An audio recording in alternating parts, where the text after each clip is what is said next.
Pemirsa, Bandar Abbas Iran diserang Amerika Serikat. Serangan Amerika justru terjadi di tengah proses negosiasi damai.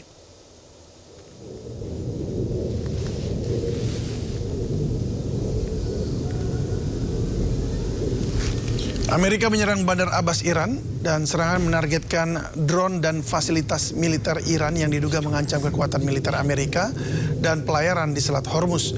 Garda Revolusi Iran menyebut serangan terjadi saat subuh pukul 4.50 waktu setempat. Iran mengancam akan segera melakukan pembalasan atau balas dendam dan merespon dengan serangan dalam waktu dekat.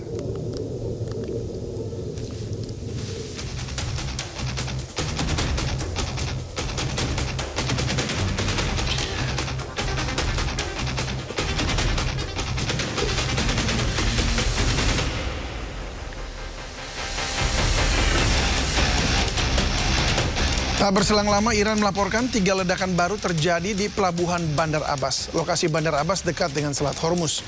Lokasi ledakan diduga berada di lokasi yang sama dengan serangan Amerika sebelumnya.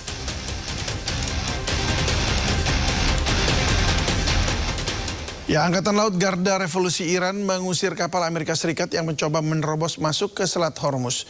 Dikutip dari media penyiaran Iran, Tasnim, militer Iran melepaskan tembakan peringatan mengarah ke kapal Amerika dan memaksa mereka untuk berhenti. Namun kapal Amerika melepaskan tembakan mengarah ke pelabuhan Bandar Abbas. Suara ledakan ini yang sebelumnya dilaporkan terdengar di Bandar Abbas.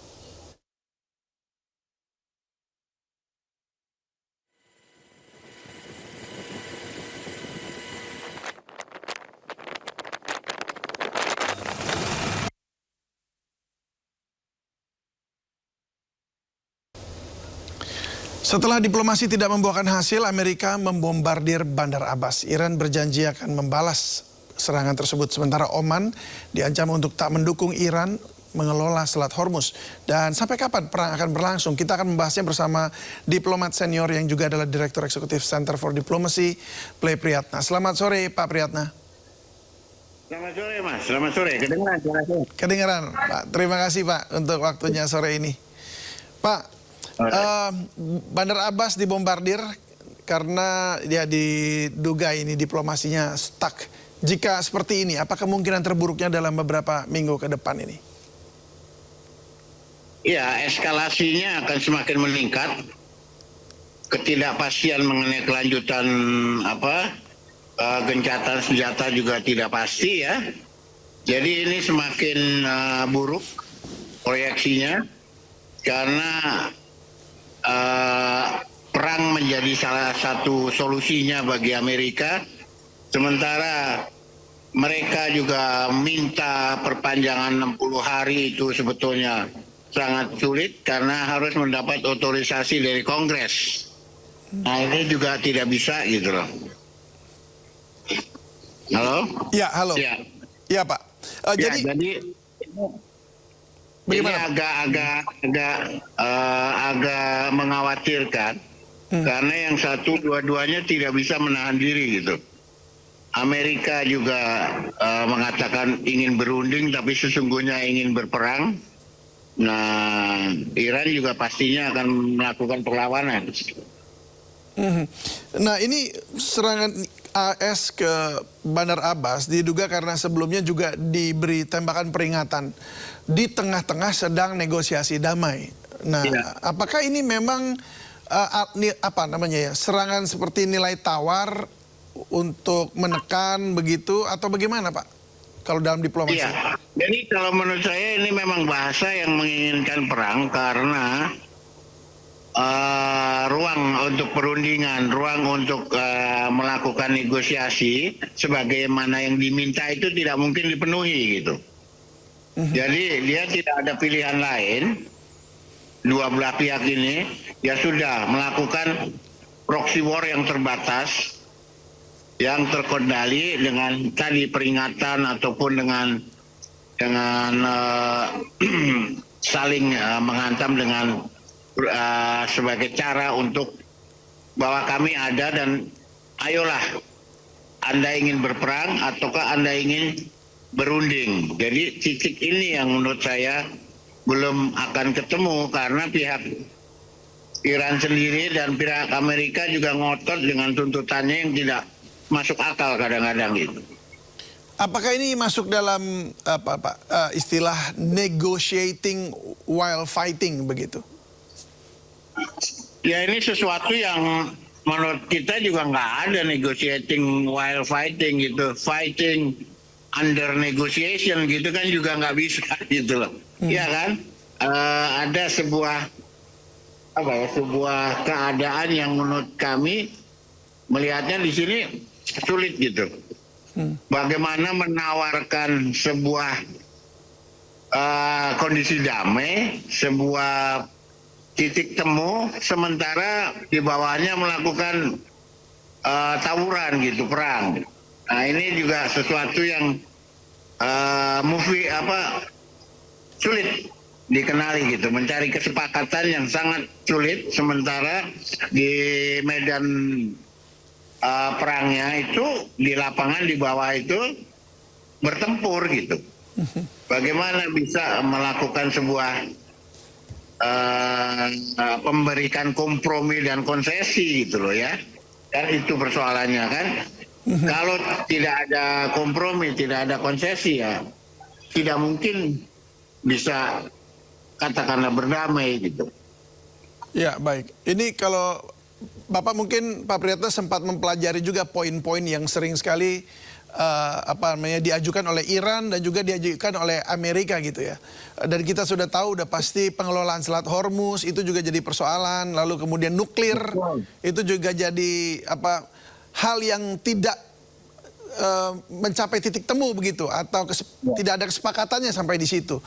Artinya apakah ini bisa dikatakan sebuah hal yang sia-sia untuk bernegosiasi, jadi hanya akan berujung pada perang nanti itu? Jadi membuat poin-poin negosiasi ini sekedar melemparkan api di tengah kedua belah pihak ya, karena mereka tidak mau berkompromi untuk itu semua. Tidak ada yang berkompromi, tidak ada misalnya Amerika mau membuka keran uang Iran yang dibekukan, begitu juga memaksa Iran untuk menyerahkan 400 kilo uranium, itu sesuatu yang tidak mungkin. Jadi ini langkah yang tidak bisa dilompati pakai cara lain gitu Mas. Pakai cara lain baik kedua-duanya, dan ini sesungguhnya bukan bagian dari perundingan, ini masih dalam konteks sesungguhnya perang gitu.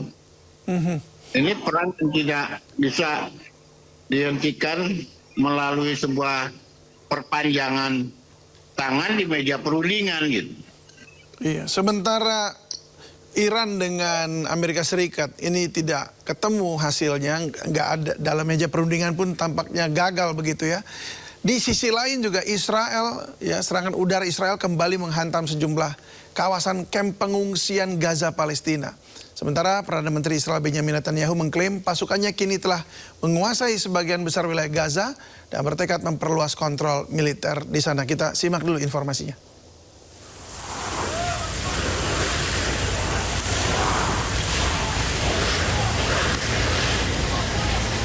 Zionis Israel terus membombardir sejumlah kawasan kamp pengungsian di Gaza, Palestina. Rekaman menunjukkan kobaran api melahap puluhan tenda pengungsian di Kamp Nama, barat laut Khan Yunis, Gaza Selatan, usai serangan udara Israel mengguncang kawasan tersebut. Api dengan cepat menyebar di antara tenda-tenda warga sipil yang sebelumnya digunakan sebagai tempat berlindung keluarga pengungsi. Sejumlah petugas nampak tengah memadamkan api, sementara para warga berupaya menyelamatkan diri.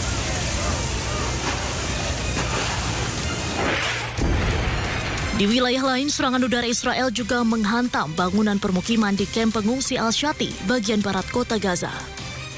Ledakan besar menghancurkan sejumlah rumah warga dan memicu kepanikan penduduk setempat.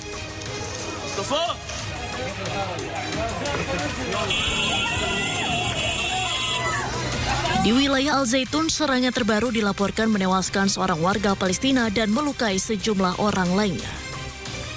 Sementara itu, Perdana Menteri Israel Benjamin Netanyahu mengklaim pasukannya kini telah menguasai 60% wilayah Gaza dan bertekad memperluas kontrol militer di Gaza. אנחנו כרגע לופתים את חמאס, כן? אנחנו עכשיו ב-60% משטח הרצועה, אתם יודעים את זה. היינו ב-50, עברנו ל-60. הדירקטיבה שלי היא לעבור תלכו לפי הסדר. קודם כל 70, בואו נתחיל בזה. לופתים אותם מכל עבר, אנחנו נטפל בשאריות. אבל הדבר החשוב ביותר הוא להמשיך למנף את הכוח. Serangan dan operasi militer Israel di berbagai wilayah Gaza terus memicu krisis kemanusiaan yang semakin memburuk bagi warga sipil Palestina. Ya, Pak Priyatna, kita kembali ke dialog ini ya. Amerika tengah menahan perhatian dunia juga dengan konfliknya di Iran, begitu ya, di Selat Hormuz. Sementara Israel juga kemudian sedang memperluas wilayahnya dia di wilayah Gaza. Sebanyak bahkan sudah hampir 70% akan dikuasai oleh Israel. Apakah memang ini negosiasi yang buntu terus di Iran ini merupakan salah satu strategi untuk memecah fokus perhatian publik atau dunia untuk supaya Israel bisa menyelesaikan masalah di wilayahnya, khususnya di melawan Hamas dan juga melawan Hizbullah? Ya, jadi namanya Israel itu terus melakukan menggerogoti untuk mencari momentum perang Hizbullah dan menyerang Gaza. Itu bagian dari perjalanan dia untuk terus membantu mengalihkan perhatian dari hanya sekedar pada Iran, ya, pada konflik dengan Iran. Jadi ini ada pekerjaan yang dia tidak akan stop oleh Israel ini untuk menyerang terus bagian selatan Lebanon dan juga bahkan masuk ke Gaza gitu, yang sudah tanahnya pun sudah mereka rebut lebih dari 60% gitu. Jadi ini cara lain dari Israel yang ingin memecah perhatian gitu. Tapi menganggap bahwa tindakan dia itu tidak bisa di stop gitu, unstoppable oleh siapapun gitu. Nah, ini yang selalu dilakukan oleh Israel adalah melakukan tindakan yang bisa menyabotase bahkan hasil dari sebuah perundingan, bahkan dari sebuah rencana berunding, dia sudah bisa lakukan untuk hal itu agar tidak terjadi. Karena kalau tidak menyerang Iran, yang itu menjadi bagian keinginan Israel, dia akan mencari cara untuk meneruskan perang ini gitu. Kalau kita lihat kan Pak ya, maksudnya ini mereka Israel juga terus menyerang proksinya Iran di Hizbullah di Lebanon Selatan begitu, dan membuat bumper zone seperti itu, memanfaatkan konflik juga antara Amerika Serikat dengan Iran. Nah, apakah kalau memang Iran nanti akan membalas ke Amerika, apakah mereka akan menimbulkan perang besar dengan balasan yang mungkin lebih besar dari sebelumnya? Ya, yang Iran, ditakutkan oleh banyak pihak, termasuk mungkin ya Amerika sendiri ataupun negara sekeliling, negara teluk, ya adalah perang yang tidak terkendali dari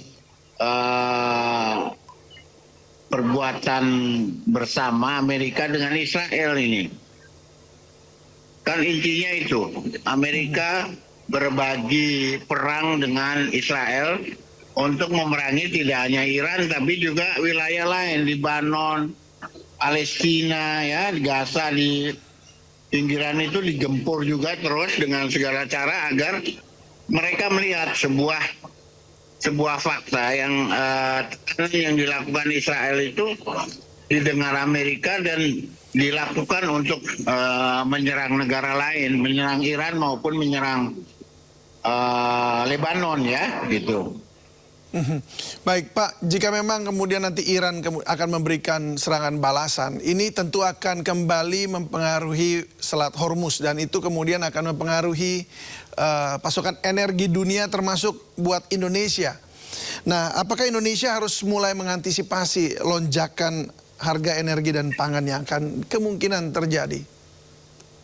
Iya, jadi memang ini dampak eskalasi dampak dari tertutupnya Selat Hormuz, tapi sebagian. Sebenarnya lucu, contoh kalau melihat Amerika itu yang mengimpor minyak lewat dari Hormuz itu hanya 8%. Dia itu sebetulnya mampu menjadi negara yang memasok minyak. Dari konflik yang diangkat dari soal Hormuz, kalau dari sisi kepentingan Amerika itu bukan sesuatu yang sebetulnya mengkhawatirkan gitu. Namun banyak negara yang tergantung ekspor impornya itu melalui selat ini, Selat Hormuz. Negara-negara yang mengimpor LNG, mengimpor minyak itu dari Hormuz yang sekarang ini praktis dijaga oleh Iran, ingin dikuasai oleh Iran, sementara Amerika tidak bisa memaksa Iran untuk membuka itu, gitu. Jadi Indonesia sendiri harus bagaimana, Pak? Apakah kita harus kemudian mengimpor lagi dari negara lain seperti dari Amerika atau dari Australia untuk energi, atau seperti apa yang Bapak ketahui secara... Salah satu cara yang sekarang sudah dilakukan, sebagian mungkin akan dilakukan adalah mengimpor minyak dari Amerika Serikat kan. ART itu, American Reciprocal Trade, juga sudah mendorong kita mengimpor minyak, bahkan gas dari Amerika, dan itu mungkin akan dilakukan. Nah, persoalannya impor minyak dari manapun, kelangkaan yang ada akan menggiring naiknya harga. Nah, yang dihindari sebetulnya buat kita adalah naiknya harga itu kan. Kalau semakin tinggi harganya, kemampuan rupiah yang lagi jeblok begini akan membuat double edge difficulties gitu, satu sudut yang menyulit. Ya, halo Pak Priyatna. Pak Priyatna. Kita punya resources dari tempat lain. Ya. Oke, tadi sempat sedikit terganggu jaringannya. Ya, jadi memang kita harus minta atau memang perlu menyiapkan sesuatu begitu ya, cadangan, karena melihat bahwa eskalasi terus terjadi di wilayah ini kan harus Iran pasti gitu. Ya. Tapi saya rasa sudah diantisipasi, cuman kan kondisinya juga tidak ideal. Jadi kalaupun harus memindahkan minyak dari Selat Hormuz, tetap juga lewat Selat Malaka yang sangat berpengaruh itu. Tapi kita juga sudah ingin mencari resources baru, sumber baru, misalnya minyak dari Amerika, minyak dari Nigeria, atau dari sumber lain yang mungkin bisa diperoleh. Persoalannya menjadi sulit karena harga tidak bisa dikontrol oleh kita gitu. Betul, mengingat juga harga rupiah yang melemah dan dolar yang juga semakin menguat. Baik, terima kasih Pak Priyatna sudah berbagi bersama kami. Semoga saja perang tidak kemudian tidak menjadi membesar, tapi kemudian ada jalan keluar. Itu harapan kita semuanya, dan pasokan energi kita juga boleh lancar begitu ya. Terima kasih banyak Pak Priyatna sekali lagi. Salam sehat selalu. Assalamualaikum. Ya. Pemirsa, kelompok bersenjata yang bekerja sama dengan Israel memiliki drone angkut berat. Drone tersebut disebut mampu membawa bahan peledak. Sebuah video memperlihatkan kelompok bersenjata yang disebut bekerja sama dengan Israel tengah mengoperasikan drone. Drone angkut berat tersebut dilaporkan mampu membawa muatan hingga 30 kg, termasuk bahan peledak.